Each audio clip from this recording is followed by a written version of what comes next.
Hello everyone. Today I'm here to present my research project titled Transcriptomic Analysis of Histological Subtypes in Esophageal Carcinoma. My name is Rav Mehra and I have a bachelor's degree in medical biotechnology. So last year I graduated from Amity University, Noida in India. And at present I'm working as a research fellow at Fine Biotech.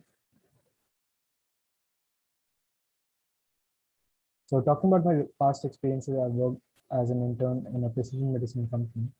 And other than that, I've worked as a histopathology intern in a government hospital here in Delhi itself. So other than that, my research interest lies in precision medicine, cancer biology, genomics and transcriptomics, and data science. So I'll start by briefly introducing my topic. So esophageal carcinoma is actually a malignant neoplasm of the esophagus. It's actually the sixth most common cancer in the world. And in the year 2020 itself, there were more than 600,000 cases of this particular cancer. The resulting mortalities were more than 500,000. So talking about the 5-year survival of this particular disease, it ranges from 12% to the 20%. So the major reason for this low survival rate is due to the fact that the disease is actually diagnosed at advanced stages, and also the molecular heterogeneity this particular disease exhibits, which actually leads to resistance to the traditional therapies. So the esophageal carcinoma is subdivided into two major histological categories called the esophageal squamous cell carcinoma and the esophageal adenocarcinoma. So esophageal squamous cell carcinoma is actually a malignant epithelium tumor with squamous cell differentiation, and it's most common in the middle third of the esophagus, associated with tobacco use, alcohol abuse, and micronutrient deficiency. On the other hand, the esophageal adenocarcinoma is actually a malignant tumor of the esophagus with glandular tissue involvement. So it is usually localized to the distal esophagus, and it is associated with GERD, which when untreated leads to a preneoplastic condition called the Behçet's esophagus. So interesting fact to know about this two histological subtype is their geographical distribution. So while the esophageal squamous cell carcinoma is more prevalent in developing nations like India, majority of the developed nations, including the USA, the UK, reports the esophageal adenocarcinoma. So talking about the hypothesis, so through this research project, I have tried to looked into uh, quite a few uh, quite a few statements. So before deeping dive into my hypothesis, I'd like to highlight few points. So although these two histological subtypes, exhibit quite a diverse molecular characteristics, in clinical studies, they are not differentiated for the purpose of therapy. And based on that, I actually wanted to compare the two histological subtypes to gain insights about the diverse affairs taking place at the molecular level of individual histological subtypes, and also to look at the non-coding RNAs. So as we know, non-coding RNAs have claimed the attention of the researchers as they play an important role in gene regulation, thus making them a new class of targets for drug discovery. So a major highlight, I'm sorry, but I'm repeating myself here. So I've actually basically tried to correlate 2 points. First being that esophageal carcinoma is still treated as a single entity, and second thing, the non-coding RNAs, which can be a potential therapeutic target for treating such a dangerous cancer subtype. So for this particular research project, I've actually used the TCGA data. So it's labeled as ESCA, or the esophageal carcinoma. It consists of 198 samples which were analyzed. So 13 were normal samples, 185 were tumor samples, 97 esophageal squamous cell carcinoma samples, and 88 esophageal adenocarcinoma samples. And I've retrieved them from Firebrowse. So here is my analysis plan. So I started by dataset preparation. So in that, I have actually matched the metadata with the expression data. And then for the upcoming analysis, I actually used two type of values, the raw read counts and the RPKM values. For the RPKM values, I actually quantile normalize them and log transform them. After that, I did the exploratory analysis using the PCA. So I did PCA on a different histological subgroups, which I'll be describing in a few slides, and then followed by the differential gene expression analysis and the enrichment analysis. So principal component analysis. So for summarizing my data, I've actually performed PCA analysis. So I've performed PCA analysis on three different groups. So first, in the first, I actually considered three of them, like the normal esophageal adenocarcinoma and esophageal squamous cell carcinoma. In the second and third, I've actually compared them with the normal and the individual subtypes, so normal and esophageal adenocarcinoma and normal and esophageal squamous cell carcinoma. So then I followed, I did the differential gene expression analysis and the pathway enrichment. So I did that in two parts. So in the first part, I only did the differential gene expression analysis. So I compared the expression profiles of the esophageal adenocarcinoma and the esophageal squamous cell carcinoma.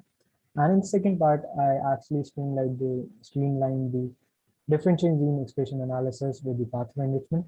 So in that, I've compared the normal and the individual subtypes, so normal and esophageal adenocarcinoma, and again normal and esophageal squamous cell carcinoma, so that I can gain insights about various pathways which were involved in them. So here are the results for my PCA.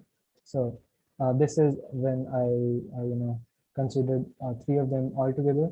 I found two clear-cut clusters based on the histology. So on the right is the esophageal squamous cell carcinoma profiles, and on the left is the esophageal adenocarcinoma, and the normal sample somewhat submerged. So then I redid my PCA with individual, like the normal and the esophageal adenocarcinoma, so as to gain some confidence about the difference in the transcriptomic profile. So I again found two clear-cut clusters. Then again with the normal and the esophageal squamous cell carcinoma, two clear-cut clusters.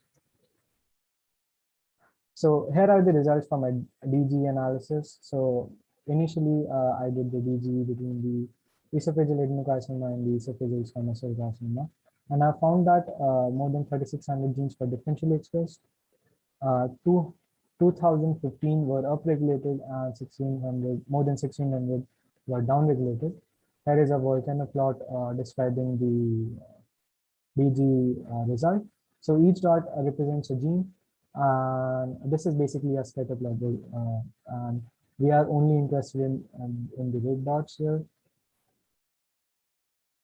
So as I mentioned earlier, my interest about the non-coding RNAs, I found specific, like subtype specific link RNAs and miRNAs which were upregulated in individual subtypes. So first we have the esophageal squamous cell carcinoma upregulated non-coding RNAs. So it's quite a number of non-coding RNAs and microRNAs also. So likewise, similar was the case with the esophageal adenocarcinoma. Quite a number of link RNAs were again upregulated, along with quite a number of microRNAs.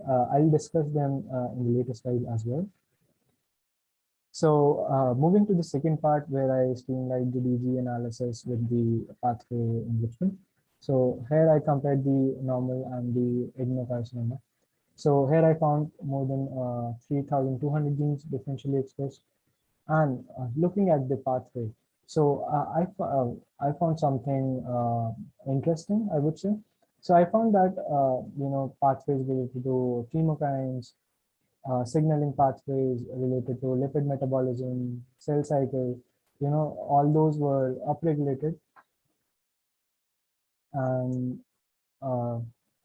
in the second case, where I've compared the normal and the esophageal squamous cell carcinoma, I found more than 4,500 genes which were differentially expressed. And looking at their pathways, I found somewhat a similar trend. So majority of the pathways were, related to lipid metabolism, DNA conformation change, nuclear division, basically cell cycle related, etc. So I'll just conclude my results. So, from the differential gene expression analysis, I found that there were subtype specific non-coding RNAs. So like hot hair, hot tip, two of the major, link RNAs, which are quite, well studied in terms of cancer, were found to be upregulated in the esophageal adenocarcinoma. While talking about the esophageal squamous cell carcinoma, there were a whole family of link RNAs. So link 0549, which played an important role in hepatocellular carcinoma, was also found to be upregulated. So after looking at these results, like I've discovered a number of LNC RNAs and NI which were differentially expressed between the two histological subtypes. I believe we can take these results forward towards the path of precision medicine, maybe based on the histology. As I mentioned that the non-coding RNAs, can be an excellent target for uh, drugs.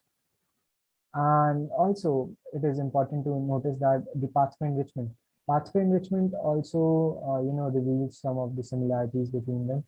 So, like all the pathways which were enriched, were usually in the DNA conformation chain, cell cycle regulation, signaling, and most importantly, the lipid metabolism. So I conclude my presentation here, and I look forward to hear from the judges and the mentors. Thank you.